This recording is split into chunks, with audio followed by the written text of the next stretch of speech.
Hello students, इस video में हम पढ़ने जा रहे हैं एसिड्स के बारे में। इससे पहले की वीडियो इंडिकेटर्स पे थी, तो अगर आपने उसे नहीं देखा है तो आप जाके उसे अभी देख सकते हैं।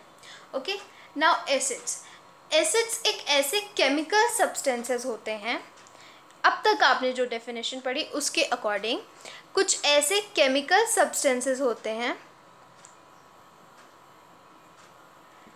जिनका क्या होता है, सॉर टेस्ट होता है, खट्टा। जैसे कि नींबू, ठीक है, नींबू में क्या होता है, साइट्रिक एसिड प्रेजेंट होता है, उसका सॉर टेस्ट होता है। ठीक है, ऐसे केमिकल सब्सटेंसेस जिनका सॉर टेस्ट होता है और वो ब्लू लिटमस को रेड लिटमस में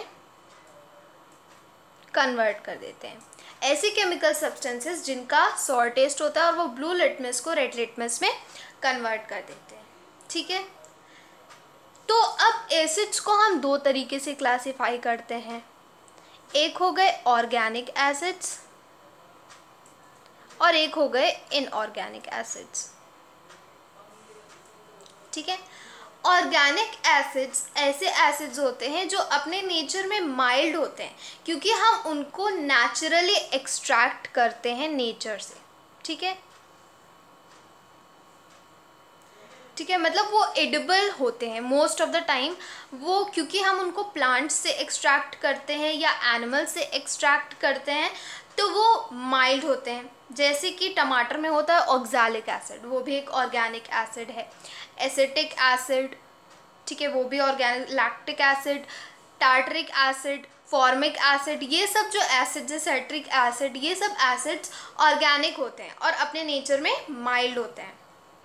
लेकिन अगर हम बात करते हैं इनऑर्गेनिक एसिड्स की, जिनको हम मिनरल एसिड्स भी बोलते हैं, ये हम अर्थ से एक्सट्रैक्ट करते हैं। ठीक है, इसलिए इनको मिनरल एसिड्स भी बोलते हैं। और ये सिंथेटिक भी होते हैं, ये सिंथेटिक एसिड्स होते हैं और इनको लेबोरेटरी में और इंडस्ट्रीज़ में प्रिपेयर किया जाता है। जैसे कि सल्फ्यूरिक एसिड हो गया, नाइट्रिक एसिड हो गया, हाइड्रोक्लोरिक एसिड हो गया, ये सब एसिड्स होते हैं, मिनरल एसिड्स होते हैं। ठीक है, अब इसमें एक एक्सेप्शन ये है कि जो कार्बोनिक एसिड होता है H2CO3, ये एक मिनरल एसिड है, बट ये अपने नेचर में वीक होता है। ठीक है, it is a weak mineral acid, तो आपको इसे ध्यान रखना है। ठीक है, अब ये आपको बात समझ आ जानी चाहिए कि मिनरल एसिड्स होते हैं, इनको हम अर्थ के मिनरल्स से प्रिपेयर करते हैं लेबोरेटरी में। अब हम आते हैं रियल डेफिनेशन ऑफ एसिड क्या होती है। रियल डेफिनेशन ऑफ एसिड जो आपने बचपन में पढ़ी थी वो नहीं है। अगर हम एसिड्स को एक्चुअली डिफाइन करें तो एसिड्स एक ऐसा सब्सटेंस होता है जिसको अगर हम पानी में मिलाते हैं तो वो डिसोसिएट हो जाता है, मतलब कि वो पानी में H+ आयंस रिलीज करने लगता है। ठीक है, ध्यान से सुनिए कि एसिड एक ऐसा सब्सटेंस है जो पानी में डिसोसिएट हो करके H+ आयंस प्रोड्यूस करता है।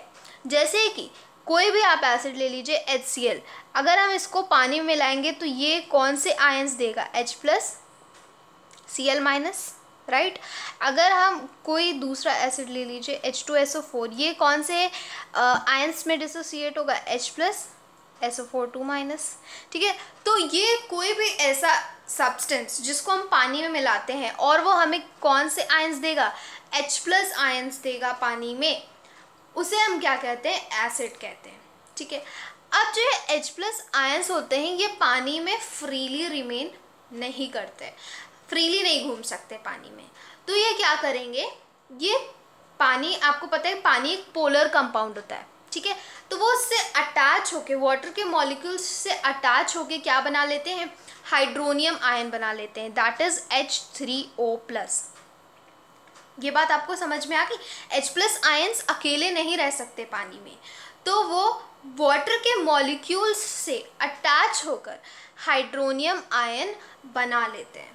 और अगर अगर आपको इसकी रिएक्शन लिखने को बोली जाए तो आप क्या लिखेंगे, H+, जैसे कि मैंने आपको बताया ये अकेले नहीं रह सकते, तो ये किसके साथ रिएक्ट करते हैं, कंबाइन करते हैं वाटर मॉलिक्यूल के साथ, और क्या बनाएंगे, H3O+, that is hydronium ion.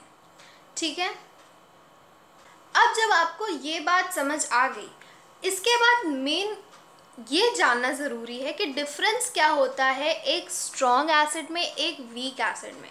हम क्यों कह रहे हैं कि ये एसिड स्ट्रॉन्ग है, ये एसिड वीक है। माना कि स्ट्रॉन्ग एसिड हम कह रहे हैं कि वो ज़्यादा कोरोसिव है, ज़्यादा डिस्ट्रक्टिव है, लेकिन अगर हम केमिकली बात करते हैं तो उनमें क्या डिफरेंस आता है। जैसे कि अगर हम दो मान लीजिए एसिड्स ले रहे हैं, एक HCl है हमारे पास, एक HCl है, और एक दूसरा हमने एसिड ले लिया, एसिटिक एसिड ले लिया, CH3COOH। ठीक है, अब अगर हम इसको पानी में मिलाते हैं, ठीक है, हमने इसको पानी में मिला दिया, ठीक है, एक्वस हो गया ये। अब जब HCl को पानी में मिलाएंगे तो ये डिसोसिएट होगा H+ और Cl- आयंस में। लेकिन अगर हम एसिटिक एसिड को पानी में मिलाते हैं तो ये एक्चुअली कंप्लीटली नहीं डिसोसिएट करता, ये पार्शियली डिसोसिएट करता है। ठीक है, ये कंप्लीटली पानी में आयनाइज नहीं होगा, मतलब डिसोसिएट नहीं होगा, कंप्लीटली हाइड्रोजन आयंस नहीं जनरेट करेगा। तो एक पार्शियल केमिकल रिएक्शन चलती है, तो हम ऐसा एरो बनाते हैं जो दोनों साइड पॉइंट करती है। ठीक है, तो आप बस ये एरो लगा देंगे, बाकी और रिएक्शन में कोई और डिफरेंस नहीं होता। ठीक है, ये इसका ये आयन हो गया और साथ ही H+ आयन। ठीक है, ये डिफरेंस है एक वीक एसिड में और एक स्ट्रॉन्ग एसिड में। ठीक है, अब इसके बाद हम आते हैं केमिकल प्रॉपर्टीज़ ऑफ एसिड्स।